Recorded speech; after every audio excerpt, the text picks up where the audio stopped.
NEET paper leak मामले में गड़बड़ी होने के बाद एनटीए का एक बड़ा लापरवाही का मामला सामने आया है, जहां नीट की री एग्जाम देने वाले नागपुर के जाफर नगर में रहने वाले छात्र को दुबई आबू धाबी का सेंटर मिला है, जो एक बड़ी लापरवाही माना जा रहा है। इस वक्त हमारे साथ छात्र के पिता मौजूद हैं, हम उन्हीं से जानेंगे। सर, क्या मामला है ये?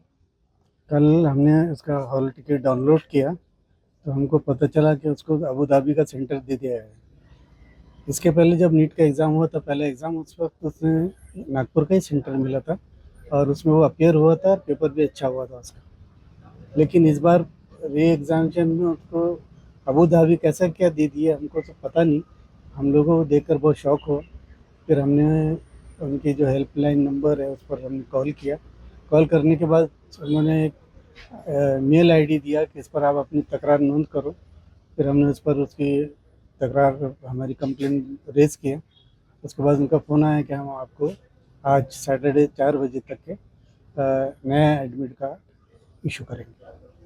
अभी तक तो कुछ आया नहीं। 4 बजना है, 4 बजे तक इंतज़ार करेंगे, फिर मेल करेंगे हमको। उनका नंबर है, वो नंबर पर भी कॉल करेंगे। जिस वक्त ये पता चला आपको कि आबू धाबी दुबई का सेंटर मिला है, उस वक्त आपकी और आपके बेटे की क्या स्थिति हो गई थी? हम लोग तो बहुत शौक में थे कि ये कैसा हो गया। अब ये बच्चा एग्ज़ाम दे पाएगा कि नहीं दे पाएगा, ये चेंज होगा कि नहीं होगा, ये हमको शंका ही थी। लेकिन हमने हार नहीं मानी, कंप्लेन किए और उन लोगों से कांटेक्ट करके रिक्वेस्ट की कि हमको नागपुर का सेंटर बता दें। एक आखिरी बात सर, जिस तरीके से एजुकेशन सिस्टम चल रहा है, जिस तरीके से नीट पेपर लीक का मुद्दा चल रहा है, क्या कहोगे? क्योंकि कई स्टूडेंट्स अब तक सुसाइड कर चुके हैं। लापरवाही तो है। उन लोगों ने भी माना कि ये बाय मिस्टेक हो गया ऐसा, और जो मिस्टेक है हम उसको फ्यूचर में ऐसी मिस्टेक ना हो ऐसी कोशिश करेंगे।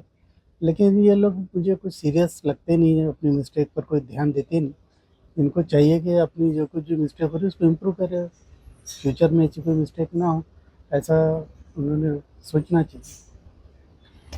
तो ये थे हमारे साथ उस छात्र के पिता जिसे सेंटर आबू धाबी दुबई का मिला है। कहीं ना कहीं छात्र और उनके पिता ने एनटीए पर ये जो है मामला बहुत गंभीर है, और एनटीए से उन्होंने गुहार लगाई है कि छात्र को नागपुर का ही सेंटर मिले। अब 4 बजे तक का वक्त भी एनटीए द्वारा मिला गया है, दिया गया है। देखना यह है कि आखिर क्या होता है।